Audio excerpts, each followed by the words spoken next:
Okay, chapter 31 of Holes.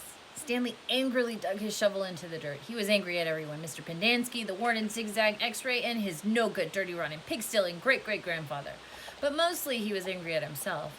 He knew he never should have let Zero dig part of his hole for him. He still could have taught him to read.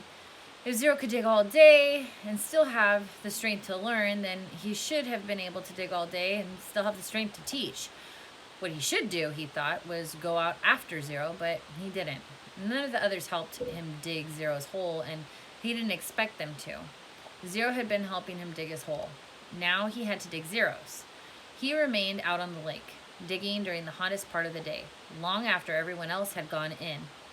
He kept an eye out for Zero, but Zero didn't come back, and it would have been easy to go out after Zero. There was nobody to stop him. He kept thinking that's what he should do. Maybe they could climb to the top of the Big Thumb. It wasn't too far away, and if it was really the same place where his great-grandfather found refuge, and if after 100 years or so water was still there, yet it didn't seem likely. Not when an entire lake had gone dry. And even if they did find refuge on Big Thumb, he thought they'd still have to come back here eventually. Then they'd both have to face the warden and her rattlesnake fingers. Instead, he came up with a better idea, although he didn't have it quite figured out just yet. He thought that maybe he could make a deal with the warden. He'd tell her where he really found the gold tube if she wouldn't scratch him. He wasn't sure how he'd make this deal without getting himself into deeper trouble. She might just say, "Tell me where you found it, or I'll scratch you too." Plus, it would mean X-Ray would get in trouble too. She'd probably scratch him up as well. X-Ray would be out to get him for the next 16 months. He dug his shovel into the dirt. By the next morning, Zero still hadn't returned, and Stanley saw one of the counselors sitting guard by the water spigot outside the shower hall. Mr. Pendanski had 2 black eyes and a bandage over his nose. "I always knew he was stupid," Stanley heard him say. Stanley was required to dig only 1 hole the next day. As he dug, he kept a constant watch out for Zero, but never saw him. Once again, he considered going out on the lake to look for him, but he began to realize that it was already too late.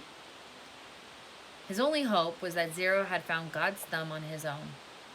It wasn't impossible. His great-grandfather had found it, and for some reason, his great-grandfather had felt the urge to climb to the top of the mountain. Maybe Zero would feel the same urge, if it was the same mountain, if water was still there. He tried to convince himself it wasn't impossible.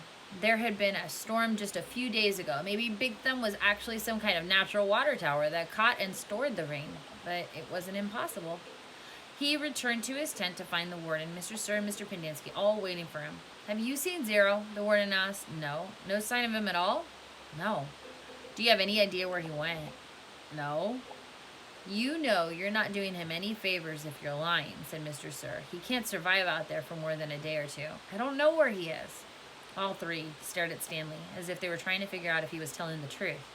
Mr. Pendanski's face was so swollen, he could barely open his eyes. They were just slits. "You sure he has no family?" the warden asked Mr. Pendanski. "He's a ward of the state," Mr. Pendanski told her. "He was living on the streets when he was arrested." "Is there anyone who might ask questions? Some social worker who took an interest in him?" "He had nobody," said Mr. Pendanski. "He was nobody." The warden thought a moment. "Okay, I want you to destroy all of his records." Mr. Pendanski nodded. "He was never here," said the warden.